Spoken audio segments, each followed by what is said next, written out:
استغفر الله ربي من كل ذنب واتوب اليه صلى الله على نبيه وعلى اله صلى الله عليه وسلم صلاة وسلام عليك يا رسول الله. الحمد لله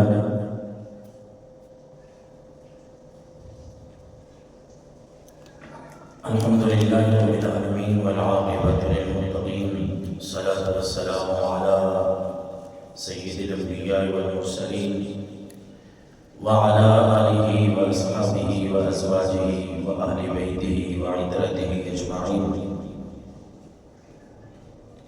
أما بعد فأعوذ بالله من الشيطان الرجيم. بسم الله الرحمن الرحيم.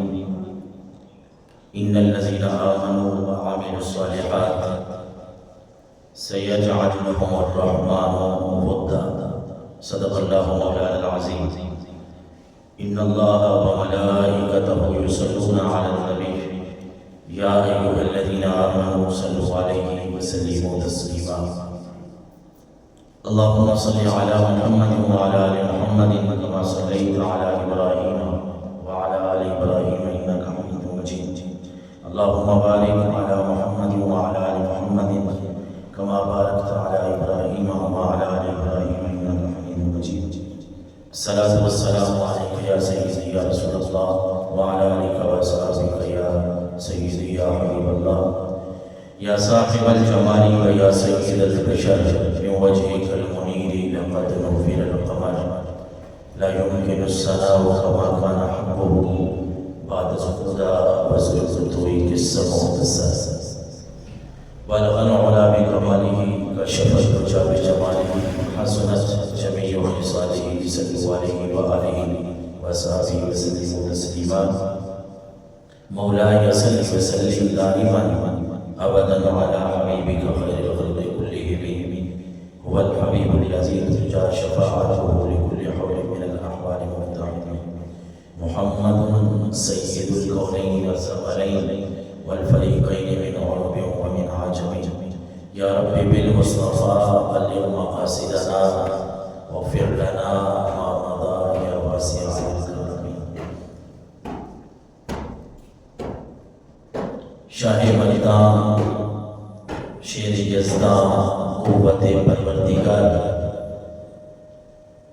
شاہ مردان شیر یزدان قوت پروردگار. لا فتح الا علی لا سیف الا ذوالفقار. حمد و ثنا کے بعد اللہ تبارک و تعالیٰ کا کروڑہ مرتبہ شکر ہے جس نے ہمیں اس ماہ مقدس میں یہ تیسرا جمعہ نصیب فرمایا. 20 رمضان المبارک 2025 اللہ تعالیٰ تمام مسلمانوں کے روزے رکھنا اپنی بارگاہ میں قبول فرمائے. یقیناً خوش قسمت ہیں وہ لوگ جو اس مہینے میں اپنے گناہ معاف کروا لیتے ہیں، بخشوا لیتے ہیں. اللہ کے نبی نے بھی فرمایا نا کہ آپ نے ممبر پہ چڑھتے ہوئے آمین کہا 3 دفعہ 3 سیڑھیوں پہ. صحابہ کرام نے عرض کیا یا رسول اللہ یہ آمین آپ نے کیوں کہا ہے؟ ہم نے اس طرح کا معاملہ پہلے دیکھا نہیں. آپ نے فرمایا جبریل امین نے یہ عرض کیا کہ اللہ کے نبی وہ بندہ بڑا بدقسمت ہے جس کو رمضان ملے، رمضان کا مہینہ وہ پائے اور اپنی بخشش نہ کروا سکے. وہ بندہ بڑا بدقسمت ہے. تو میں نے اس پہ آمین کہا. اور پھر فرمایا کہ جو بندہ میرا نام سنے اور مجھ پہ درود نہ بھیجے وہ بھی بندہ بڑا بدقسمت ہے. جبریل نے یہ کہا، میں نے اس پہ بھی آمین. اور پھر فرمایا جس کے والدین بوڑھے والدین والد یا والدہ اس کے پاس ہوں وہ ان کی خدمت کر کے جنت حاصل نہ کر لے وہ بھی بڑا بدقسمت ہے. جبریل نے یہ کہا، میں نے اس پہ بھی آمین. اللہ تعالیٰ ہمیں ان اللہ کے نبی صلی اللہ علیہ وسلم کی بتائی ہوئی باتوں سے، ان وعیدوں سے محفوظ رکھے. یعنی یہ رمضان کا جو مہینہ ہے اللہ اس میں ہمارے گناہوں کو معاف فرمائے اور ہمیں گناہوں کی معافی مانگنے کی توفیق نصیب فرمائے. یہ سارا کام تو ہوتا ہے رب کی توفیق سے. وما توفیقی الا باللہ. توفیق کس نے بخشنی ہے؟ اللہ نے. روزے اگر ہم رکھ رہے ہیں، تراویح اگر ہم پڑھ رہے ہیں، نمازیں ہم پڑھ رہے ہیں، اس پہ فخر نہیں کرنا۔ یہ نہیں سمجھنا کہ میں کوئی بڑی چیز ہوں، اپنے آپ کو بہت بڑا متقی پرہیزگار سمجھ بیٹھنا، اس طرح تو بندہ بعض دفعہ نیکیوں کو ضائع کرتا ہے۔ بلکہ یہ وہ مہینہ ہے، مقدس مہینہ، کہ اس میں ہم نیکیاں کرتے جائیں، اور ساتھ ساتھ یہ ذہن میں رکھیں کہ یہ رب کا فضل ہے، رب کی رحمت ہے، رب کی نعمت ہے، رب کی توفیق ہے کہ اس نے مجھے یہ توفیق بخشی ہے کہ میں اسے گھر آ جاؤں۔ ورنہ آپ نے دیکھا ہزاروں لوگ پھرتے ہیں، رمضان میں بھی فجر کی نماز نصیب نہیں ہوتی، کسی کو 5 نمازیں نصیب نہیں ہوئی، عشاء کی نہیں۔ تو مسجد میں آ جانا، اللہ کے گھر میں بیٹھنا، اللہ کا ذکر کرنا، نماز پڑھنا، یہ اللہ کا فضل ہوتا ہے، اللہ کی توفیق سے ہوتا ہے۔ لہٰذا اللہ کا شکر ادا کیا اس بات پہ کہ رب مجھ پہ راضی ہے، اس نے مجھے توفیق بخشی ہے کہ میں روزے بھی رکھ رہا ہوں، اس کے سامنے جھک بھی رہا ہوں، نمازیں بھی پڑھ رہا ہوں۔ یہ اس رب کا فضل ہے۔ اور آج بھی رمضان مبارک کا مہینہ ہے، جن کو اللہ نے توفیق بخشی ہے، وہ جہاں جہاں بھی پوری دنیا میں 20 رمضان ہوگا تو لوگ اعتکاف کریں گے۔ اور ساتھ ساتھ آج کے اس جمعے میں مسلمان، چونکہ یہ 20 رمضان کو آیا، کل کا جو دن ہے نا 21 رمضان مبارک، وہ حضرت سیدنا علی مرتضیٰ شیر خدا کے ساتھ منسوب ہے۔